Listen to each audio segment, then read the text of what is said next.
Hi guys, welcome back to the channel. So I'm back at it on the new cabin build. I'm down here at the cabin site. I've got a couple things to show you before I get to work framing the floor. I have the only difference since I videoed doing the foundation is I've doubled up the concrete blocks on this lower side, and I've went ahead and put pressure treated wood underneath the beams so the untreated beams aren't resting on the concrete. It raised my beams up by 1.5 inches, so that gives me a little more space to sheet the underside of the floor once it's framed. I'll be using 2x8 floor joists.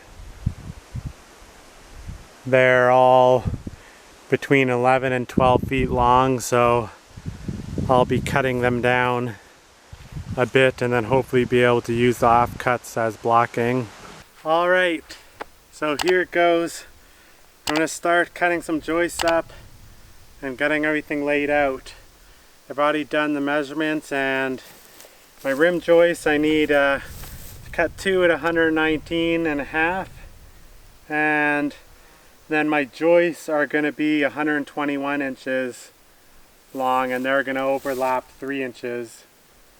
And that'll leave my offcuts are going to be perfect size for blocking between the joists. So I'm going to go ahead and get the 2 rim joists cut, and then I'm going to cut a 2-foot chunk and glue it and nail it together to splice the 2 rim joists together to make it 20 foot long. Then I'm going to work from there. Every 16 inches will be a joist, and they're going to be overlapping, so the joists that are on this half of the cabin are going to be 1.5 inches offset than these joists that are on this half. It's going to make it a little more difficult to sheet. It's just going to add a couple extra cuts. They'll be overlapped and they'll have blocking right where they overlap, so they won't be able to twist in at all, and they're going to be nailed from each joist going to be nailed together. So I think it's going to be a little stronger than if I just butt them up.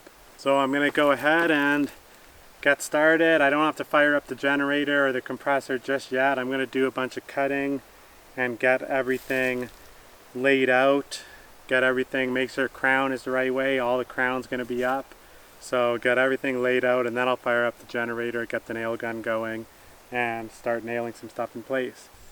So 119.5.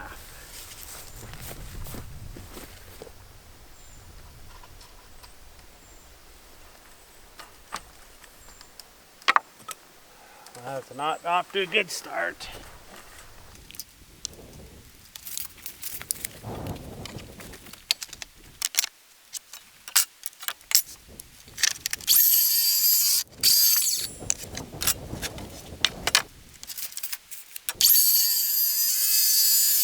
So that's the 2 rim joists. I'm going to cut a splice piece off of this 2x8. I'm going to use a 2-foot chunk and glue it into place and splice it. So that one's going to go here. So when I say I'm going to butt these up, I'm going to butt them like this, and then I'm going to glue in a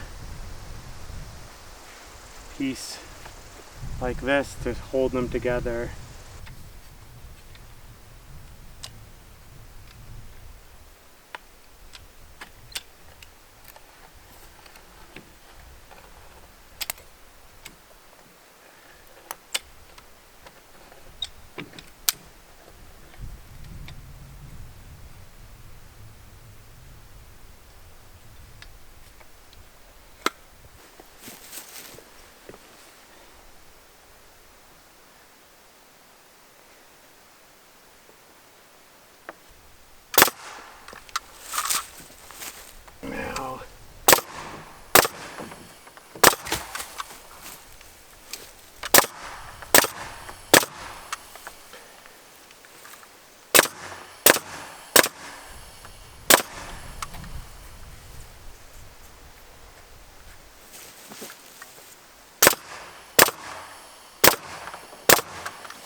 So that's the outside rim joist. So now I can go ahead and cut my 121 inch joists. I'm gonna need 1, 2, 3, 4, 5, 6, 7, 8, 9, 10, 11. 11 at 121, and then I'll need 2 more rim joists for that end at 119.5. So I'm gonna go ahead and cut up probably 6 joists, get them laid out. This would have been a lot faster using my chop saw, but I didn't want it, it's heavy, I didn't want to carry it down here and bring the table down and set it up.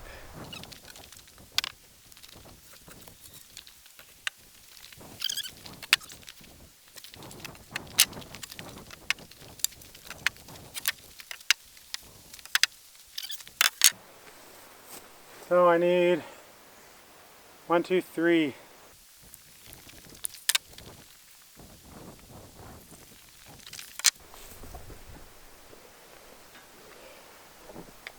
So 3 more at 121. Okay, so I just got to make sure these are all crowned up and get them into place.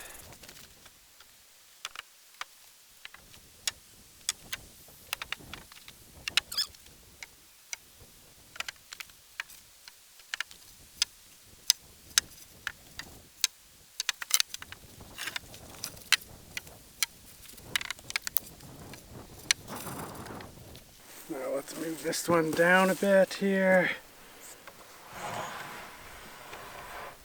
So now to get my end rim joist on, I'm going to rest it on this beam so I can line everything up and then shoot into the joist. It will be all sliding this way because it's going to be about 1 foot overhang past this beam. So I'm going to have to slide this whole thing down, but right now I'm going to use the beam just to support my rim joist while I nail it in, just so everything's all lined up. So I'm going to slide these back just so I have enough room to rest my rim joist on.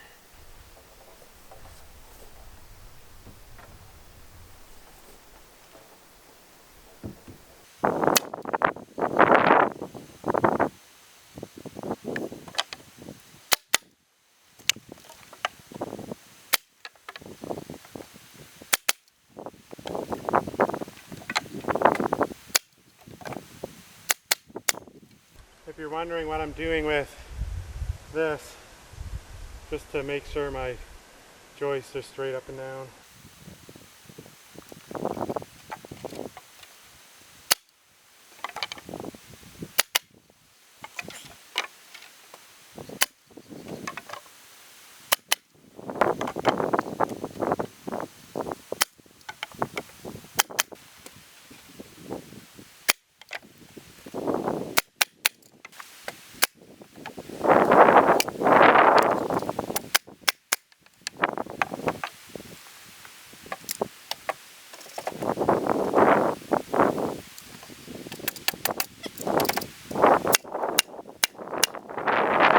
Alright, so if that's 12 foot rim joints, I should just need 4 foot.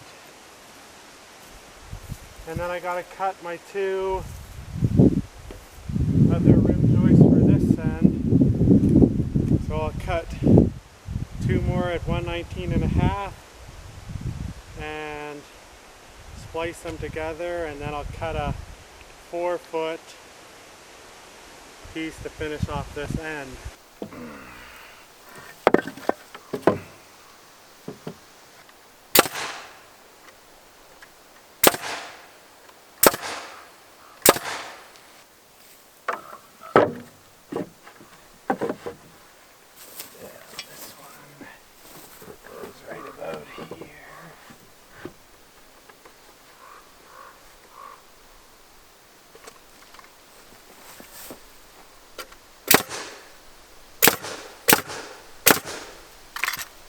Alright, so I think I'm about to take a break here. I'll show you what I've got accomplished so far in the first day of doing the floor, framing the floor. I've got half of the floor done, and a little more than half because I've done these two rim joists out to the end here. So it's not going to be this much of an overhang. I'm going to have to move the floor about 10 inches that way. I'm going to slide it just so the overhang is split on both sides. Have it overhang a little more on this side than on this side, just because I don't want it near the ground over there. So I've got it all framed. It's 16 on center, 2x8s. I will be insulating it with R24. I've got a bunch of old R12 that I'm going to cut down and double up in there. So tomorrow I will get the rest of the joists in place and then get on sheeting. Hi guys. So day 2 down here doing the framing the floor. But I want to try and pick up. I've got there's wolves howling behind me here. Sounds like they're coming from across the river here. I'm going to put my microphone on my camera and see if I can pick them up with it. I don't know if you can pick that up. They must have made a kill across the river because they're howling.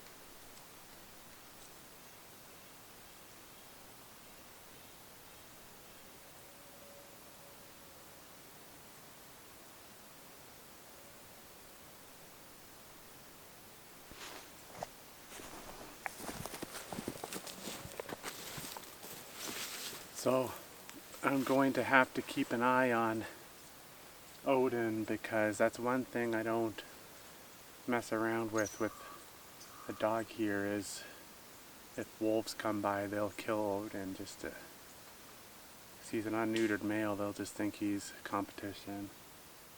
It doesn't sound like they're too far off, it sounds like they're just down in the valley across the river.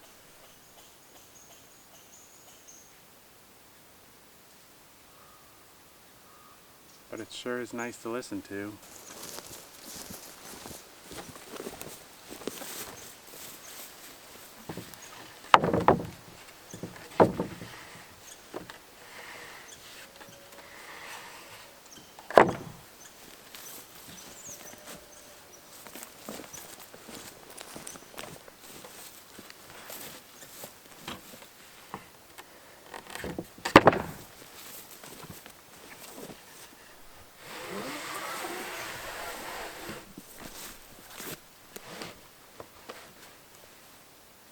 Alright, so here's where I'm at. I just ran some string here from this one end rim joist to the far end rim joist.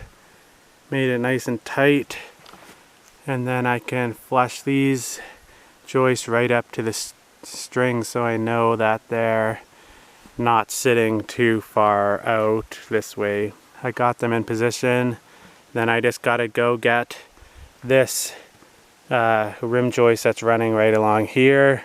Once this is all nailed together here, I can get the joists nailed together here where they overlap. So this will be one, it'll tie together the whole floor section. Then I can work on squaring it up. It's going to need squared up, and then I brought my sledgehammer if I do need to knock these beams in and out a bit.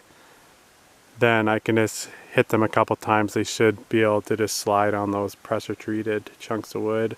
You can see right here I'm going to have to adjust the whole floor section because I need to kind of angle it a bit because I want it angled, the cabin angled a bit up towards this field. So I'm going to have to hit that end over and bring this end this way. Okay, so I got my other rim joist here. It's hard holding a 12-foot long 2x8 and nailing it, so I just used these clamps and some scrap pieces of wood, clamped the wood onto the 2x8s, and then I can rest my rim joist in place without having to hold it. So that's a little trick if you ever find yourself working alone and need extra hands.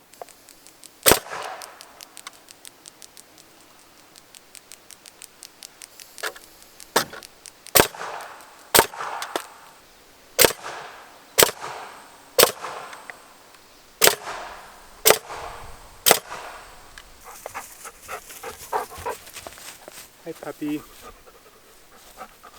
Good boy. You came down to see me, huh? Yeah, you're a good boy.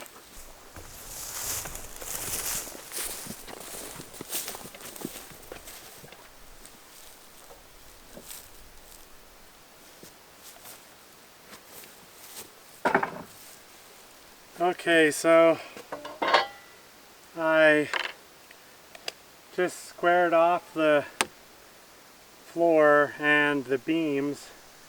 I'm going to now cut these last 5 floor joists and then get them into place, and then I'll do the final square, check and make sure everything's square before I nail the joist down into the beam and secure everything into place. So I just got 5 more of these to cut down to 121 inches.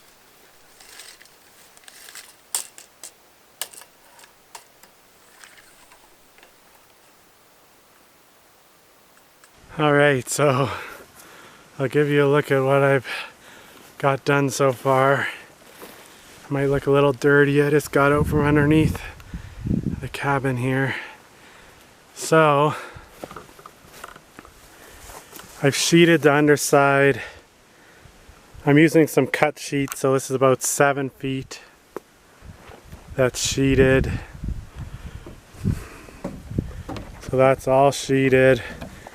These corners were difficult. I only had 7 inches of space, so I ended up screwing them in. It's not screwed in the greatest, but it's gonna hold. Now I just got to do that strip. This 8-foot chunk here is going to be a little difficult, but I should be able to get it done. And then it's a lot more room over on this side. So I got those 2 strips to do, and then this side is, that half of the cabin's easy. I got almost 3 feet, 2.5 feet under there. So that's going to be no problem at all. I'll give you a look underneath here of what I've been crawling under.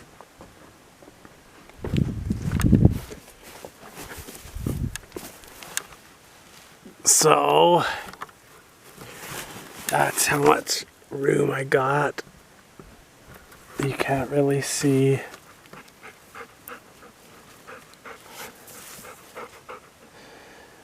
But yeah, the low end was, there was a few sections where I could barely fit my body under. So I just went ahead and nailed up this first sheet. It's a lot easier because I got so much room to work with. That far side, I've got a clamp holding it. Now I just gotta grab this nail gun. It's still a bit of a squeeze here, but it feels easy compared to the other side. So then you just get it up into place. And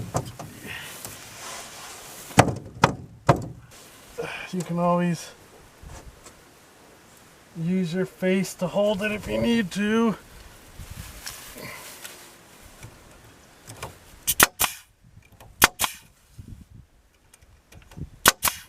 Okay, the tricky thing is hitting these joists. because you can't really tell if you're missing them or not. Man, it's nice and shaded and cool under here. Oh. So this whole side is the tight side.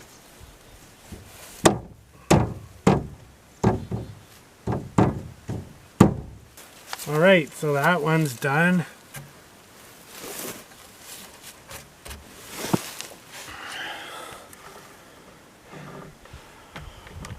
Oh man.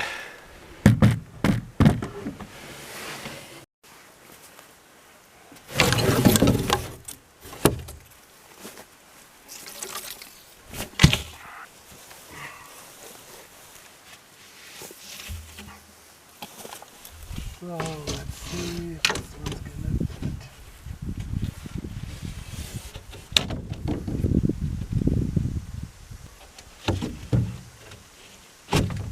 There we go. Okay.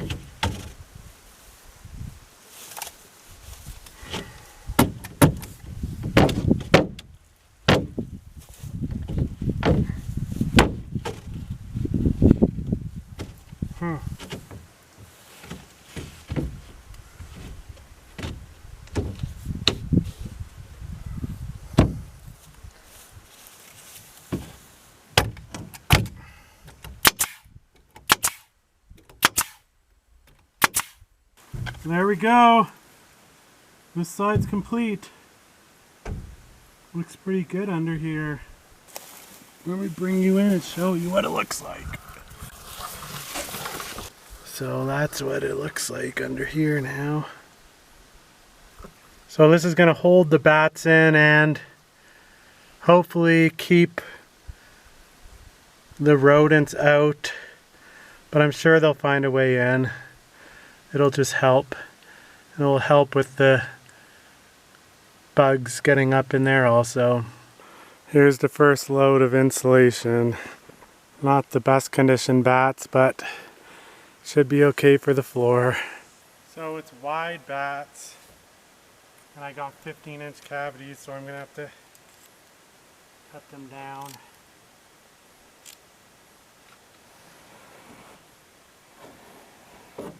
When you do stuff like this, it goes a lot slower, but you save a lot of money.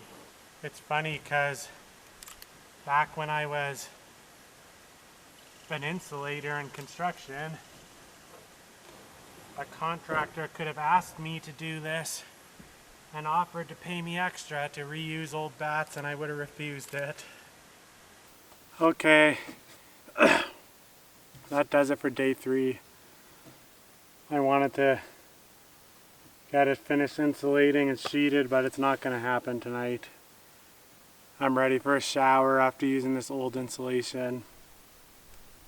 I've got it about a third insulated. I got to haul over some more bats and finish tomorrow. I got to bring one more sheet of plywood over for tomorrow to finish the underside, a little 2-foot chunk over in that corner, and then I can finish the bats completely, and then I'll do the 5/8 tongue and groove subfloor. Just like everything else, it's going slower than I thought it would, but it's getting done. Alright, I'll catch back up with you guys tomorrow. Alright, so let's finish insulating this half. I'll put whatever bats I can on that half. I still gotta let some of them dry over there because they're still pretty wet from the dew. Half my time is spent just getting everything to this cabin site to build. I've been using nothing but the quad, so the sheets of plywood are a pain, especially these heavy 5/8 tongue and groove.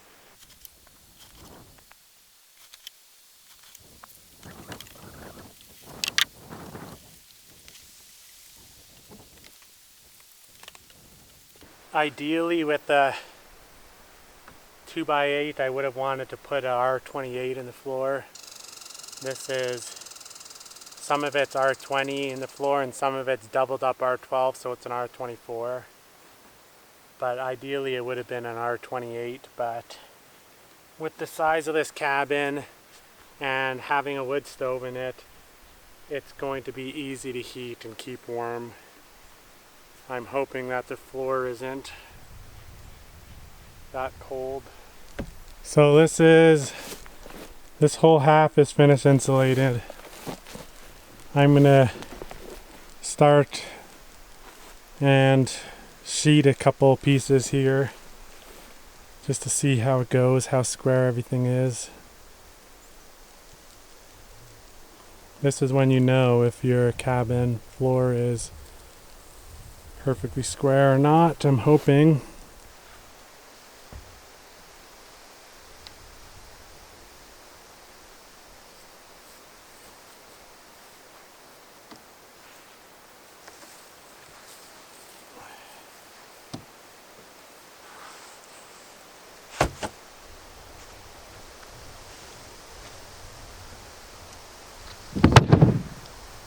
I'm going to be using some subfloor glue and put every joist. I'm going to do a bead of glue and then nail it down with some their ring shank nails, 2-inch nails. So you could just do the nailing or you could screw it down, but that usually ends up with some squeaks in the floor. So if you put subfloor glue down, do it on every single joist, every piece of blocking, do that and you shouldn't have any squeaks. It's going to be nice having a floor to walk on. One thing you want to consider when you're laying out your sheeting is you don't want your joints lining up. So I'm going to start this by doing 2 full 8-foot sheets. So I'm going to have a joint right in the middle. So then my next run, I'm going to start a 4-foot piece, then an 8-foot piece, and then a 4-foot piece. So then my joints are staggered. Then I can go back to a full 8-foot and 8-foot. So you just got to remember, if your joints line up, it drastically weakens the sheeting or how it holds everything together. But if you don't, you stagger everything, then it's going to lock everything together and there's not going to be a single joint that lines up with another joint.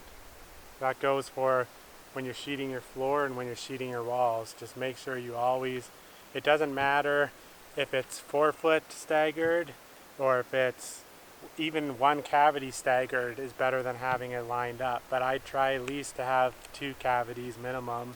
Alright, so I got that all glued. Every joist and every piece of blocking has a bead of the subfloor adhesive. And you're going to want, I don't know if you can see on camera, but this is tongue and groove sheet. So when you install your sheets, you have to hit it with a sledgehammer and a chunk of wood to get the tongue to seat into the groove. So you don't want to be hitting on the tongue. So have the tongue sticking out for your first sheet, and that way you'll be hitting on the groove for all your next sheets. So my tongue is going out right now.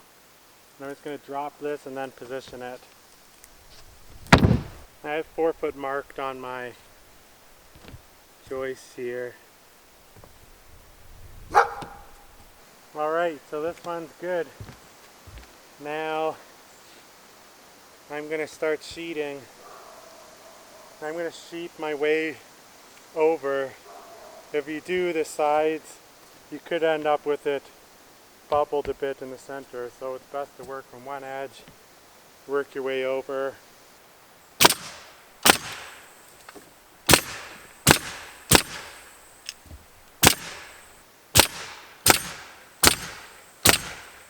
Don't shoot too close to your groove or you won't be able to get your tongue all the way in.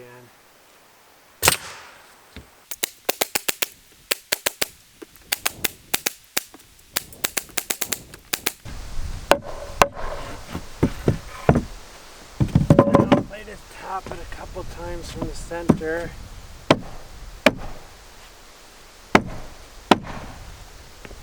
Well, that's good right there. I can nail this one in.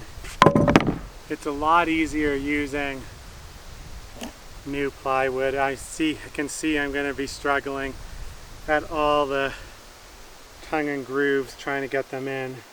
Let's go up this side.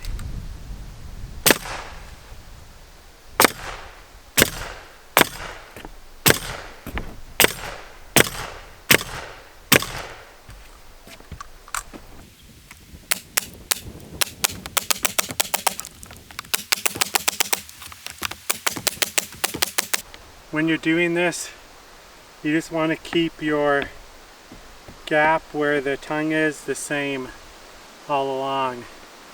You don't hammer the tongue and groove together with the sledge until there's no gap. You want there to be a little bit of a gap for expansion. So once you have your gap set that you are happy with, make sure to keep it all the same along this whole sheet, or this whole run of sheets. This is what I've got left. 1 8-foot sheet and then that little patch piece. But that does it for today. I've had enough of struggling, so I'm just gonna go pack up everything and go get some food. Good morning, guys. This is the last day of working on this floor of the cabin. It'll be ready for wall framing. So would have finished it last night, but I was struggling with this last piece, so I just gave up. So I would come back early in the morning, shoot this last sheet down, this little chunk down, and then I've got a couple strips to patch in at the end here, and it is done.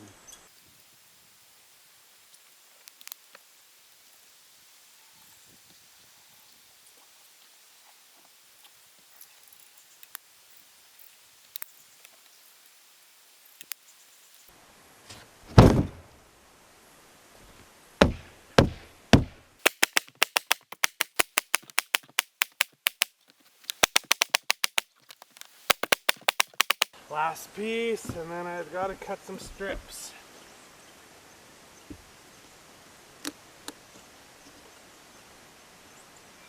Alright, so here's the finished product. This is the floor of the new cabin build. It took about 3 full days for one guy to do, so definitely took longer than I thought it would. I was thinking by the end of the second day I would have had everything done, so it took about a day longer. I'm no professional framer, so anything that any tips I give you, or anything, if you're watching to learn, I'm just your average everyday guy doing this himself, so I'm sure I made mistakes. Alright, so that brings the floor to an end, or at least framing it. So if you guys enjoyed this video, make sure to hit the like button, give me a thumbs up. I've got a lot of footage over the last 3 days, so I'm not sure how long this video is going to be. I'm going to have to go through it all. But if you want to see the next step, which is going to be the wall framing, make sure to click subscribe and you'll see the next video. So I'll get on the walls as soon as I get back, and hopefully I can get all the 4 main floor walls done and then get the loft floor started. So if you want to follow along, make sure to click subscribe.